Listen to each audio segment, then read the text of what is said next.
Dogs always barking. Jake breaks. Always coming down the road. Welcome to the live Tackle Warehouse Tuesday live. That's right. We're going live on Tuesdays. Starting this Tuesday right now. So, and I want to, I figured why not go live on Tuesdays just to free me up from having to shoot, edit, blah, blah, blah. Because live is cool, right? Live is good. We got the chat over here. So if you got any questions, chat me up. How's my hat? Chat me up. Got any questions? Whatever. I'll try to answer them. Today we're going to be talking about the SPRO RkCrawler 50.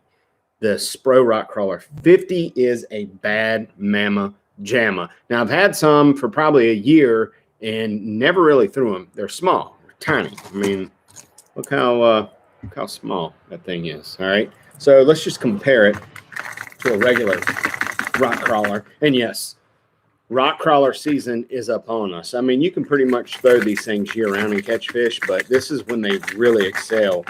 I think that one's hung up. They got good hooks. So here's a regular RkCrawler, and then this is the 55, and this is a 50. So you can see the difference. This and a little bit bigger, not enormous, but a little bit bigger. This is a small little dude. I was throwing this earlier today, and when I first put in, the water temp was like 68, and it got up to around 69, the magic number. And pretty much I was just throwing it on riprap banks, paralleling it, just main channel stuff mostly. I caught most of my fish on the main channel, which, if you're familiar with Smith Mountain Lake, I'm up the Roanoke side of the river. So that's where, the river's a little bit different from down the lake towards the dam, the Clearwater, whatever. So the river fishes like a river. A lot of main channel stuff. You can find fish on the main channel pretty much all year round. A lot of bluffs, a lot of rock. But you got to get that certain, the riprap where it comes out to about 5 to 6 foot is where this guy comes into play, or let's say 3 to 6 foot. We'll say 3 to 6 foot. I think this thing gets down to 4 foot, 6 foot, maybe. I think 4 foot. Or 5 foot. You might can dig it in, but this is the color too. This is the color I was throwing. It's my favorite color. It's the Phantom Green with the little orange tip. 1 second.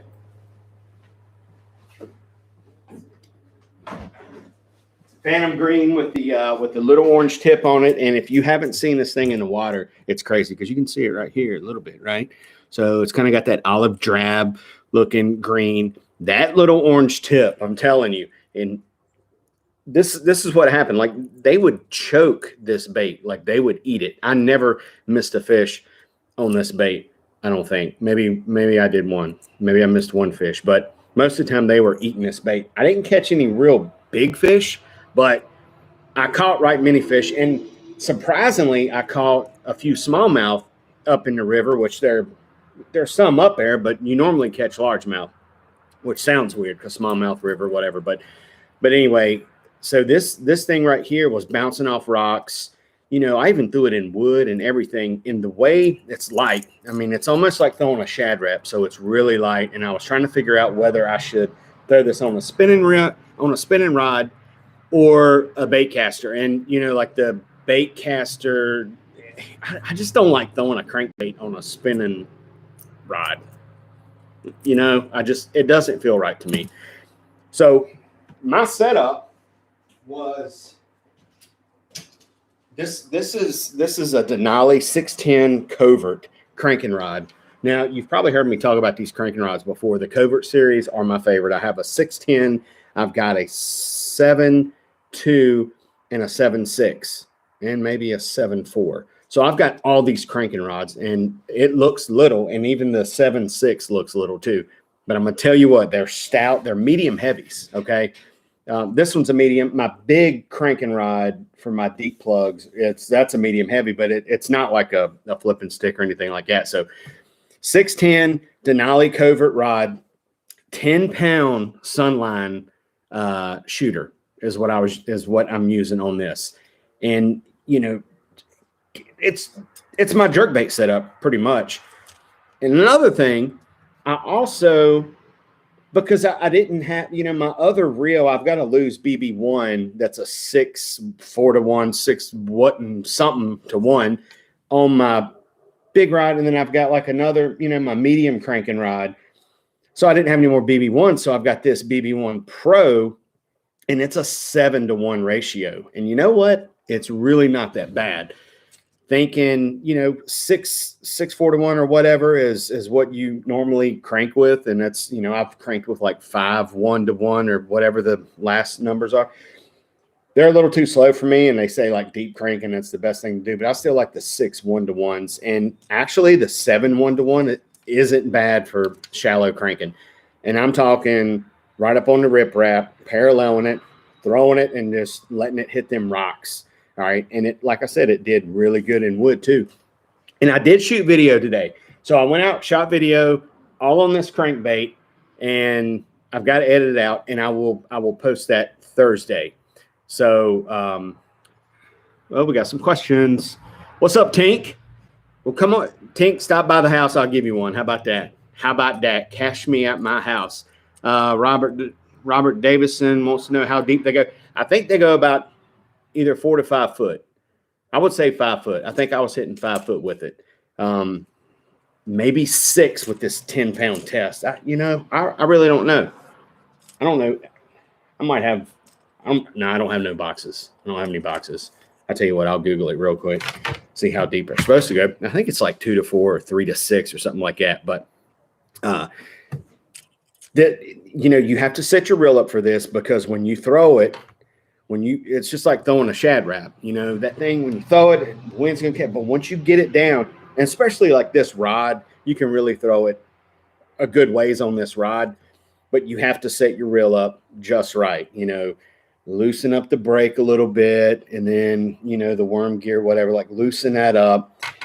And you got to get it just right, because if the wind's blowing and you cast it and that little crankbait slows down, it's going to throw up right in here. You know, it's going to get that backlash. So I've got this one set up good now, which I backlashed probably 5 or 6, 7, 12, 14 times until I got it right. But other than that, man, great crankbait. And like I said, this Phantom, I think this is the Phantom Green.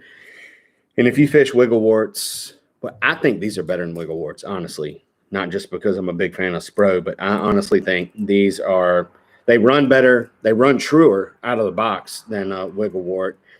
Don't hate on me too bad, because I know people love their warts, but I just like these rock crawlers, man. Nothing against the warts. You know, if I really don't throw warts a lot, but when I have, I haven't gotten them to really run straight. But I've never had to tune one of these, not unless I've hit like I don't even think I've had to tune that one. I've had some painted and they still run right. Like, look at this one right here. So this is the rock crawler. This is the big rock crawler, but look at that paint job right there on that one there, Sonny. Get you a pull off that. That's good looking, ain't it? Huh? What you know about that, boy? That's upstairs right there, Sonny. Look at that back. Big old fat head on these 55s. But I actually got some of the 50s custom painted. Hold on. I can't show you too quick because my buddy had these painted up. And I'm just going to get you just a little pull off of it, just a real quick little pull. Look at that. Ooh. Yeah. But you know, like the Phantom Green's good. I think this is, you know, I'm not good with colors and reel selections and all the technical stuff on fishing. So I'm just, that's a decent color. It's kind of like a watermelon, translucent. That'd be really good for clear water. Where I was fishing up a river, it was stained and not, well, there were some parts that was kind of muddy. That's like a watermelon, a little bit of orange in it. Here's another one. This is more like a orange craw or Fire Crawl, something that's a decent color. I've actually caught some. I think this was a new color they released last year, but that's a decent color. And this might be the brown ghost crawl or something. That's a good brownish reddish crawl. It's got translucent to it as well. But like I said, this phantom green orange tip, that's my jam right there. And I've caught fish in muddy water, clear water, stained water, sewer water, dead cow floating in the lake water, which I did see today. I've caught them. That's the color. If I could paint my truck like this is how I would paint it.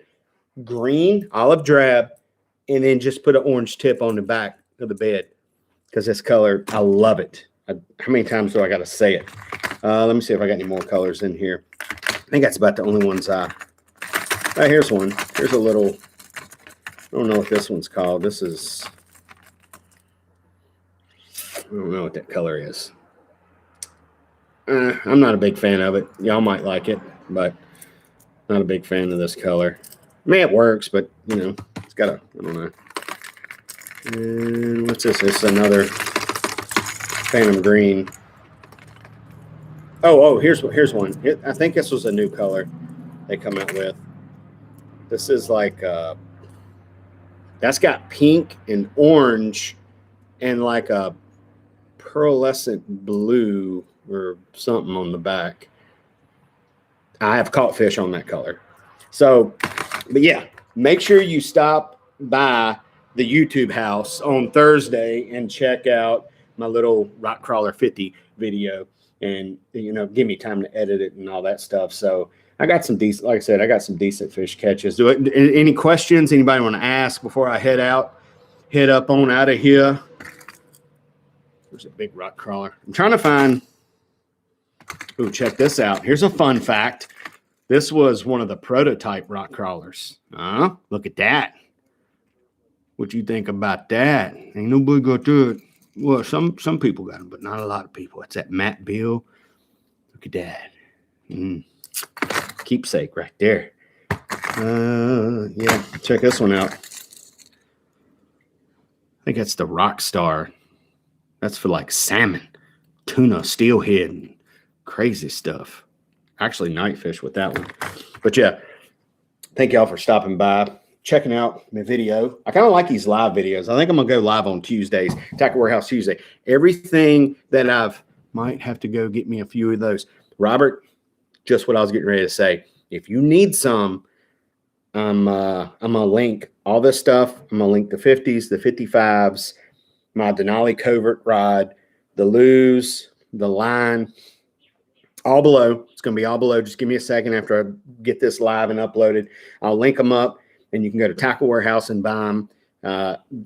Pretty sure they're in stock. They should be. They're usually pretty good about it. And you can get all your stuff there.